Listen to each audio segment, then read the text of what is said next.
ఎప్పుడు గవ్వేనా కొత్త గేడు కన్నా పోవాలే ప్రకృతి అందాలు చూడాలి కుదిరితే ఆడనే ఓ 2 రోజులు ఉండాలి అనుకుంటారు చాలా మంది. ఊటికో సిమ్లాకో టూర్లు కడుతుంటారు. కానీ తిరగాల్సిన జాగాలు చూడాల్సినవి మనకన్నే బొచ్చడున్నాయుల్లా. జర్రంత సౌలతి చేస్తే చాలు పల్లె పల్లెన టూరిస్ట్ జాగలే. మళ్ళా అందులో ఫస్ట్ చెప్పుకోవాల్సినవి ఇగో గివ్వి. పచ్చటి అడవులు, కొండల మీదకెళ్లి దుంకుతున్న నీళ్లు, ఆదివాసీల ఆటలు వంటకాలు చూస్తుంటే మస్తు అనిపిస్తుందిలే. ఆదివాసీల కట్టు బొట్టు, తిండి తిప్పలు, ఆట పాట, ఆచారాలు, వాయిద్యాలు, కళలు, గుళ్ళు, వెనకటి కట్టడాలు, అల్లుంటున్న ఇండ్లు గూడాలు ఇవన్నీ చూపియనికే సర్కారు ట్రైబల్ టూరిజం డెవలప్ చేయబోతుంది.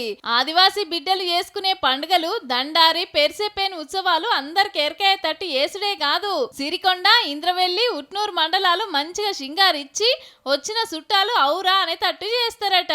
హోమ్ స్టేస్ ఉంటాయో ఆ హోమ్ స్టేస్ కూడా ట్రైబల్ కల్చర్ లోనే ఉండాలి. స్వాగతం ఎవరైనాకి బయట నుంచి చేస్తామో అది కూడా ఆదివాసీ కల్చర్ లో ఉండాలి. తర్వాత అక్కడ తినే ఆహారం ఏవైతే ఉన్నాయో అది కూడా మళ్ళీ ఏవైతే ఫర్ ఎగ్జాంపుల్ మహువా ప్రొడక్ట్స్ ఉన్నాయి, మహువా సందర్భంగా ప్రొడక్ట్స్ కూడా అక్కడ డిస్ప్లే చేయడం, లేదు అప్పుడు వాళ్ళకి సర్వ్ చేయడం. అయితే ఇన్ని రోజులు మమ్మల్ని ఏ సర్కార్ కానలేదు, ఇప్పటికన్నా గిట్ల గుర్తించిండ్రని సంబరపడుతున్నారు ఆదివాసీలు. రకరకాల అడవులు ఉన్నాయి, జలపాతాలు ఉన్నాయి, అక్కడ ఉన్న సంస్కృతి సాంప్రదాయాలు, జీవన శైలి మా యువతకు కూడా ఉపాధి కల్పించినట్టయితది. ఇతర ప్రాంతాలు మొత్తం టూరిజం వస్తుంది. అక్కడ ఏదైనా డెవలప్ కావాలంటే సంస్కృతి సాంప్రదాయాలు కళలు కూడా ఇవాళ మౌఖికంగానే ఉన్నాయి. వాటిని బాహ్య ప్రపంచానికి తెలియవలసినటువంటి అవసరం కూడా ఉన్నది. కాబట్టి వాటిని తెలిపే విధంగా కూడా ప్రత్యేక చొరవ తీసుకొని ఆ యొక్క కళలను, సాహిత్యాలను, ఆ యొక్క వైవిధ్యాలను.